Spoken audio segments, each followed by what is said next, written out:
To no surprise, Hide or Die has made some significant progress since we last covered it on the channel. There have been 3 significant updates in the last few weeks alone, and due to the bi-weekly updates, we'll have even more news and progress to share after the 10th of this month. And maybe even earlier if we're lucky. I'm definitely hoping that this time we'll get some more information on killer and map progress. But if you do care to keep up with Hide or Die, please be sure to subscribe and use the stupid bell thing. First and foremost, as this is pretty important, we're going to talk about the release timing of this game, as in when it will be an accessible and playable product for you guys. A lot of the earlier information on Hide or Die points towards an October release, which is simply no longer true. As pointed out in the Hide or Die beta updates and roadmap posts, the game's Kickstarter was successful enough for the team to push for a much higher quality standard and polish level than they had originally seen possible to provide for this game. While this is absolutely really great news for obvious reasons, it comes with the downfall of making a proper release date even further away and harder to predict. Now, despite potential uncertainties and tremendous work ahead, the team is actually committing to a high and challenging standard by opting to provide us with a firm beta date of October 31st of this year, spanning all the way through November 6th. We were even given specifics on how the game's beta is planned to work and what we can expect moving forward. Similar to a lot of recent titles that utilized beta testing prior to launching early access or full launch, the team behind Hide or Die plans to conduct a rolling beta. Simply put, betas will last for roughly 1 full week and the game will then be taken offline, while the data and information gained is used to implement changes and fixes to hopefully continually bring the game into a better and more enjoyable state for all before it is marketed as a full and complete game. And although it seems likely the title will eventually work towards its launch via early access, there is no mention of a planned early access phase in this particular update. So I suppose the biggest takeaway here for those of you just waiting to get your hands on the game and have beta access is October 31st is the date you are waiting for. Moving on, a lot of you may have already heard some of the news covered within mid-July's bi-weekly update, but this information is too good to skip. Last time we covered the Fisherman killer and his unique weaponry. Not only do we now have another update on that, but we get a look at another new killer as well, something a little different. The 7.13 update opens with a focus on the newest hunter, Krampus. This is a good one.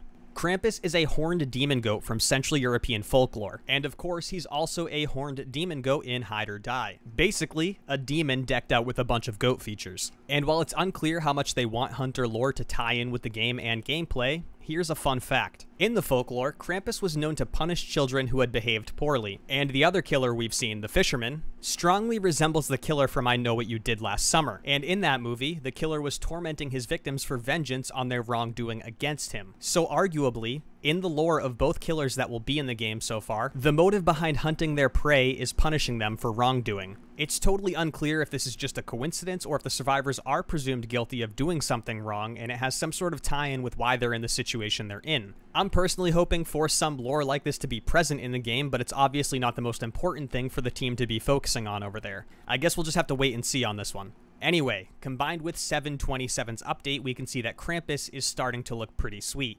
He's definitely not looking like someone or something you'll want to encounter out there in the wild. But with the exception of the visuals, which are great, we don't know much about Krampus in the game just yet, but there is a sentence that gives us some insight. Imagine being wrapped up in his chains and shredded by his razor-sharp teeth and claws. This obviously paints a pretty strong visual of what we can expect of Krampus as a hunter and how he takes out survivors. We know the Fisherman and his harpoon gun offer a unique playstyle and way of chasing and controlling his prey.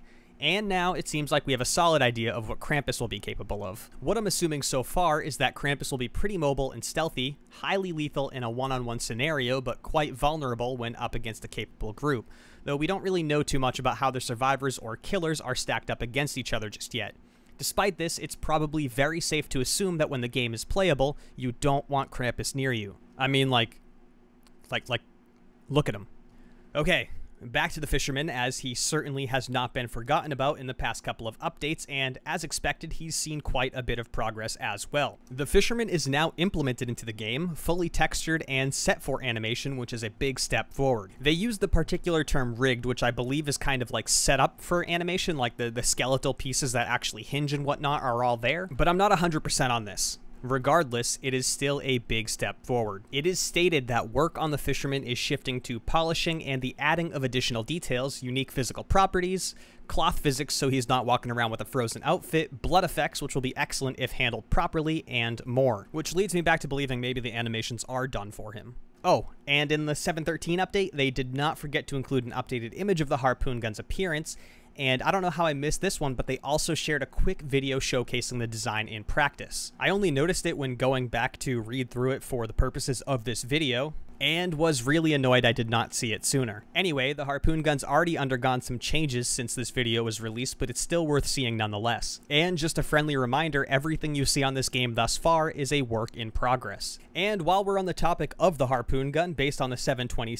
update, it seems that the Hide or Die team received and is already responding to feedback provided to them on the Fisherman's weapon, leading them to tweak it for feeling more powerful and menacing. As a result of this news and information, they even included a screenshot of how the harpoon gun currently appears in first-person view, which then we can go ahead and compare with how it displayed in the previous video. Before we transition to the next few pieces of information, I suppose now is a good time to share some of the animations they are working on for the final product. As many of you already know, those of you who follow this game, the hunter is not selected at random or by choice prior to the game starting. Instead, all players start the game as survivors and will transition into the hunter under certain circumstances. And it hasn't yet been stated, but I'm thinking that if a hunter death is possible in this game, the hunter will drop an item that other survivors can use to then turn into the hunter themselves, which may also lead to the possibility of being up against different unique hunters in any given match. Though that is simply random speculation, it's still cool to consider what may come of this game while it's being worked on. Anyway, survivors won't instantly be transitioning into a big scary killer. An animation will take place while the survivor player transitions into the hunter player. This right here is a work in progress video of said transition. The idea being a survivor model is the beginning model of this animation, and by the end of this animation, it is the hunter model instead. It might seem like a pretty small detail, but it's a pretty nice thing to have shared with us. I personally think it's looking pretty good in its current state, and with the right effects, background, and lighting, that this is going to look pretty sweet when we see it in the game. Next up, we've got a simple kill animation. Remember, although this game is called Hide or Die, sometimes you will die when you hide. Again, this is another work-in-progress animation that the team is voluntarily sharing with us to keep us in the loop and know they are consistently making progress. With that being said, I do find this particular animation to be a little bit wonky, but it is just an untextured, unfinished version of what will be in the game. Next up, we're going to get into a section that may not seem too important, but certainly is. We were given some screenshots to showcase UI and menu progress, and there's plenty of information to be had within them. First up, the menu looks good. It's simple, but it's true. Second, over in the Survivor screenshot, we can see structuring for planned Survivor clothing, perks, and appearance options. In the Survivor customization subcategory for clothing, we can see that as of now there will be options for shirts, shoes, gloves, and pants. That's not all though, we can also see leveled clothing. We're not too sure what the context of clothing levels actually is, whether it's simply a display of the item's rarity or a clothing item that requires a certain player level to be equipped. Either way, it's leveling and progression, so I'm excited for it. We can also see that in the Appearance tab for Survivors, the changeable options are Survivor face, hairstyle, skin tone, and flashlight color. We know there will be male and female meshes for the game, so it's unclear how they will tie this in, but it likely belongs in this same menu. We also get a look at the Hunter customization as well, which is a bit more bare, so no custom t-shirts or pants here.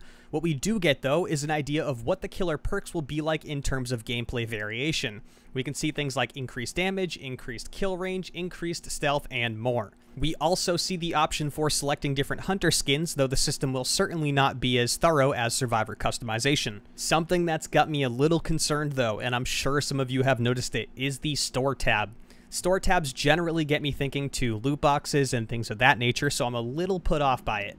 But realistically, it is far too early to assume that this is any threat at all, though it would be cool to get clarification on what they plan on monetizing within that section. There are also so many other pieces of information contained within everything that's been shared so far with these updates, but for time purposes I will not be covering them just yet. There are so many small and miscellaneous pieces of information contained within all of these updates, and I'm hoping very much that they will later tie in well with bigger bits of information that we get to cover on the channel. Either way, it's very obvious that Hide or Die is shaping up very quickly, and I look forward to seeing what's shared next and sharing that with you guys as well. We've got a ton of significant information to cover on the way, not just with Hide or Die, but with last year and other projects too. So if you do want to be a part of that, seriously, please be sure to subscribe and use the bell. You can also help out the channel's discoverability a ton by simply leaving a like or dropping a comment on the video. But regardless of what you do, we will be here.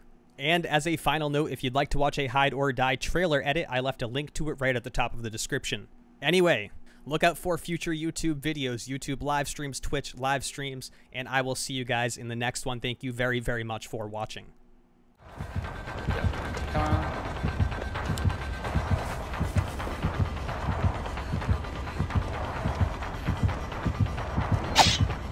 Watch him if no Ed.